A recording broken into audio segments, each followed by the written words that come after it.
We'll be listening all day long for up-to-the-minute coverage and analysis and insight of what's going on.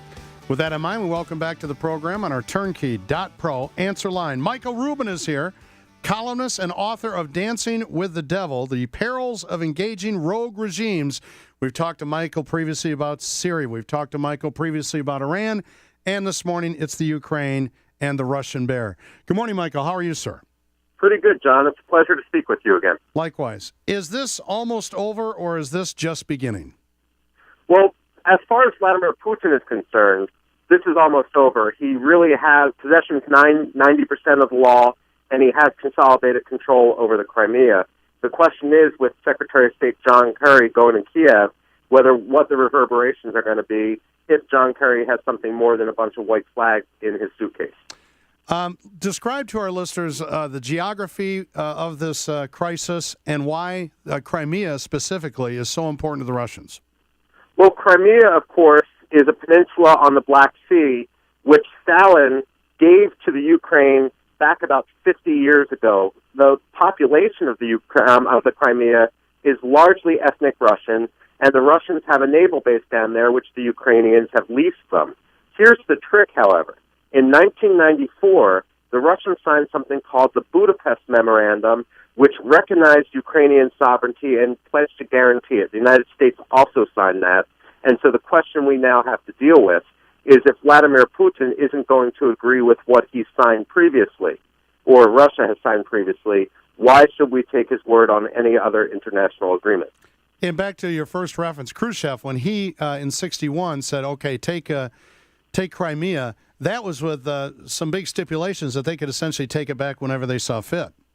Well, indeed, except in 1994, the Russians decided that they were that this new agreement, the Budapest Memorandum, trumps that because, of course, that was a clause the Ukrainians were afraid of.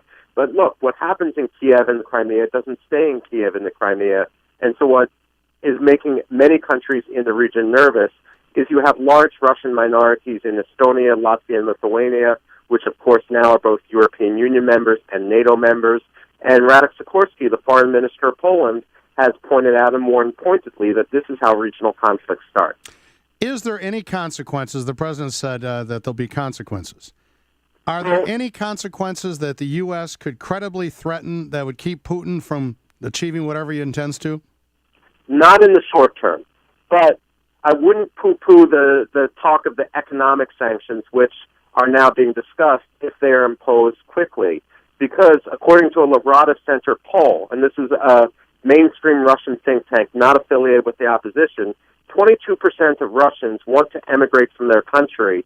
You have Russians increasingly comparing Vladimir Putin economically to Leonid Brezhnev, the former Soviet premier who presided over a period of stagnation. Russia's not in as good shape as many people suggest it could be.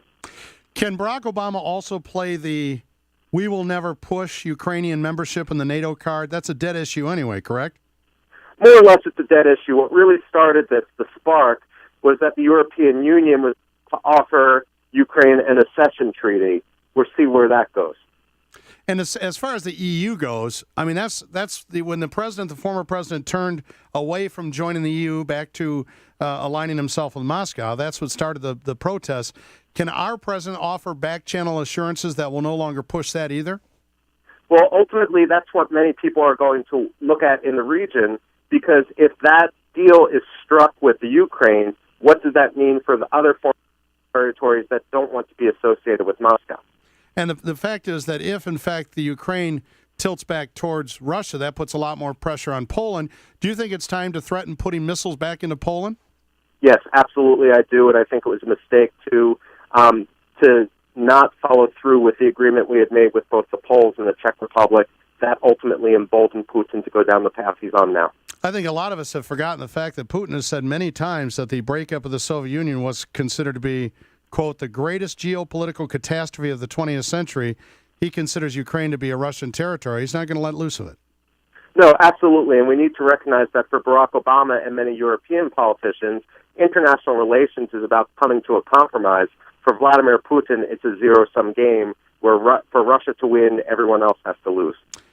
Well, and I noticed that you provided or tweeted out, I think, a nice link to a comparison between the Russian forces around Ukraine and the Ukrainian armed forces, including every man up to age 40, I think. And it's not going to be a very fair fight if, in fact, it happens. No, indeed. And I think at this point, the Ukrainians are kicking themselves for having voluntarily given up their nuclear weapons. I mean, if they had them, Russia wouldn't have made this move today, and at the same time, unfortunately, this provides a lesson for every other country in the region that perhaps they need to rearm, that we're not in a postmodern 21st century like so many diplomats and academics like to believe. So the billions of dollars, that was nice, but the decommissioning of those nukes now make them very vulnerable.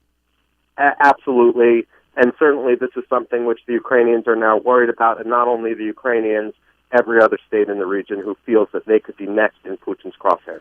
Michael, thanks for the insight and the analysis. It's always great having you on the program. I'm sure we'll be touching base later this week. Thank you, John. Michael Rubin on our turnkey.pro answer line.